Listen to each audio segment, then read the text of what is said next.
Yo, what's going on, guys? Today we're going to be putting on the Steeda subframe braces on the S550. Got the braces right here, and so it's not just these braces right here. We also got the subframe bushing collar things. These are like prevented from like shifting around and shit. And then also have these alignment, I guess bushings or dowels, whatever they're called. But yeah, they're gonna keep the bolt, the 4 subframe bolts from going a little off center, because I guess from factory they're just a little bit off center. So yeah, we're gonna be installing these on the S550 right here. How gorgeous that thing is. It needs a bath, but yeah. After doing the lowering springs, I should have done all this in one video, but fuck it, more content. I had to buy this jack because my old jack is too tall to fit under the car now. And yeah, it looks tall. I mean, it's dirty as fuck over here, but it looks tall. Hopefully this one is shorter. It should be. It should be shorter. So yeah, it looks shorter. Hopefully it fits, but let's get to it.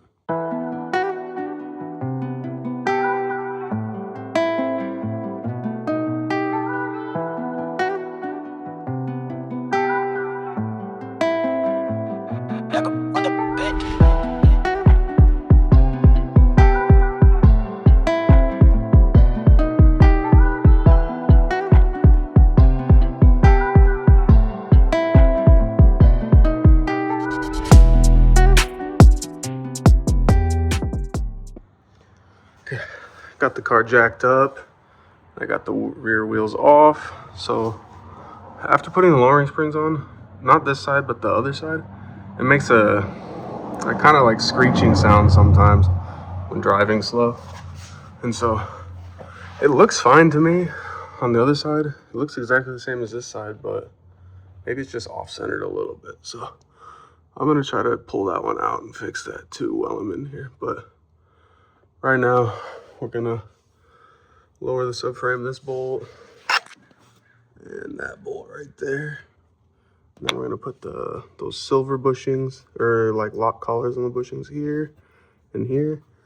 And the same on this side, right here, and then up here. If you see better, it's like up here on the other side of the bushing. And then while these are out, we'll put the alignment dowel like through it. It'll hold this bolt center for all 4 bolts. And then the brace will go on after.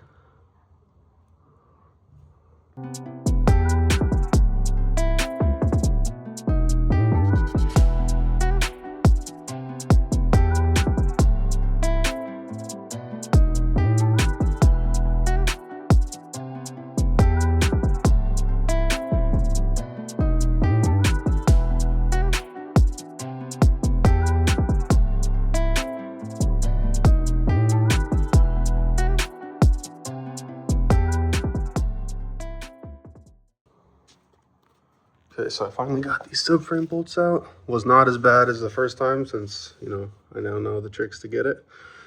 I didn't have to loosen the exhaust like I did last time. Just, you know, get in there and give it some force. So yeah, we got these, I guess like bushing locks or whatever, to prevent them from moving.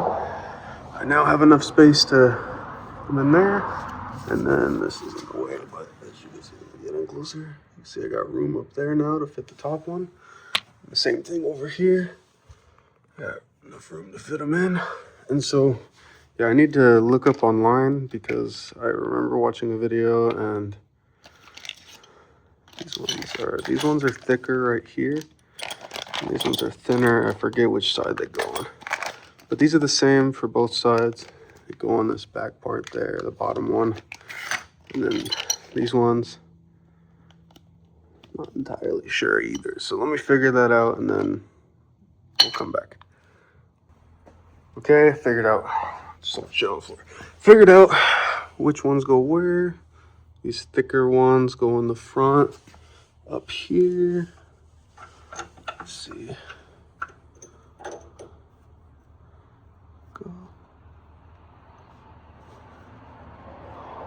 It's seated on there. Nice aluminum piece there.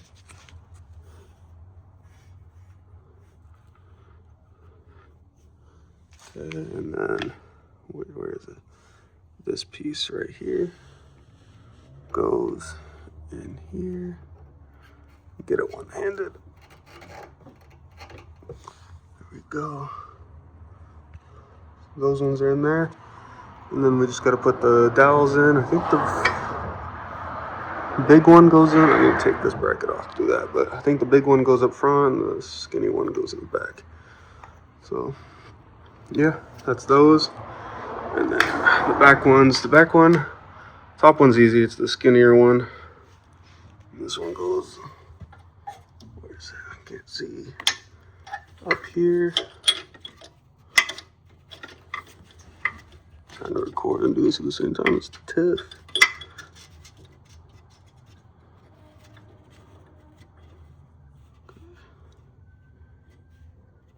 I think it's on. That one's up there, and then this bottom one I have to bolt in, so I'm gonna do that off camera. But yeah, that one like sandwiches in here. So I'm gonna put a time lapse of this side of me putting it down, and then I'll come back and update you guys. Okay, we're back. Finally got this color in. Jesus, that was fucking tough. That one, the back part of it, took forever to get in. I finally figured out how to like jimmy it back there, but it was tough. Tons of WD-40 to keep it lubed up. But then finally got it, and then I pushed this one in, cut my damn finger on this like sharp edge here. But it wasn't too bad. It only took too long, but got the top, bottom, and then on the front side, top and bottom, and I'll take that off. We'll be able to put the dowels in there, and I'll be back. Okay, I'm on the other side now. I got everything done over there. I'll show you that side in a second. But for anyone that is installing this kit and is having trouble getting this collar on, but the back side of it, take like a small screwdriver, like this one right here, like something small that can fit in the hole, but on the other side, and just like put it in the side that's like towards the rear, that's kind of the hard one to get in, and kind of just like pull it this way, and it'll just pop right in. Took me like 30-40 minutes to figure out a way to do it, because on all the guides on YouTube, they show it just like basically popping in with a screwdriver from the back. That doesn't seem possible to me, because there's no damn room back here. But if you take a small screwdriver like this that can fit in this hole, you can just pull it and it'll pop in. So hopefully that helps you guys. And then once I finish this side, I will show you guys the subframe braces. All right, I got everything bolted back up, subframe up and tight. So now I'm just gonna use the trusty torque wrench right here. Good old Harbor Freight Black Friday. 11 or 12 bucks I think I paid for this thing. Not too bad. So I'm just gonna torque up the subframe bolts. Then I got this hanging there. Just wanted to make sure it lined up, because you can't torque this bolt with that subframe brace on. So once I have it all torqued up, I'm gonna start putting this in, and then once I have it in, I'll show you guys the results. Okay, finally finished with both sides. Get out of here. I got the subframe brace on the driver's side. Right there, subframe brace on the passenger side. So it wasn't too bad of an install. It was just this one collar right here that took a while to figure out how to get in there, but once I found out the method, which I showed you guys earlier, for me at least worked. Everybody on YouTube is showing different ways, but this worked for me. So if you're having the same trouble as me, that's the method. And so yeah, it's not really much else to show for this. I mean, it's like, I don't have a GoPro or anything that I don't care about that I could attach to like the underside and show that this thing doesn't wheel hop anymore, but you know, it's definitely cool. I believe it works. I've seen the videos, so if you guys liked it, just let me know. Leave a comment, leave a like in the video, and yeah, thanks. Subscribe as well.